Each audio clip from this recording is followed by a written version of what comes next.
হঠাৎ করে পোলাপানের সাথে ফুটবল খেলার ইচ্ছে হয়েছে, কিন্তু গ্রামে থাকি তো মাঠ নাই, তো পোলাপান হচ্ছে জমিতে খেলতো। এখন জমিতে বৃষ্টি হয়েছে, কি অবস্থা দেখেন, মাঠ তো একদমই নাই, এই পানি দিয়ে তো ফুটবল খেলা সম্ভব না।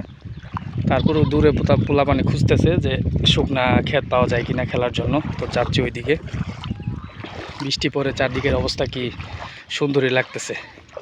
সারাদিন প্রচণ্ড পরিমাণ বৃষ্টি ছিল, দৃশ্যটা খুব সুন্দর, অসাধারণ।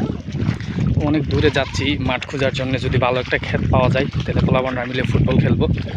হচ্ছে গ্রামের মধ্যে ক্ষেতের মধ্যে ফুটবল খেলার যে মজা, যারা গ্রামে সময় কাটাইছেন তারাই বলতে পারবেন, আর যারা শহরে আছেন তারা তো বুঝবেন না যে গ্রামের ক্ষেতের মধ্যে ফুটবল খেলা যায় মজাটা যে কতটুকু। তো আমরা যাচ্ছি মাঠ খোঁজার জন্য, অলরেডি অনেক পোলাপান সামনে চলে গেছে, ছোটো ভাই বাদাররা মাঠ দেখার জন্য।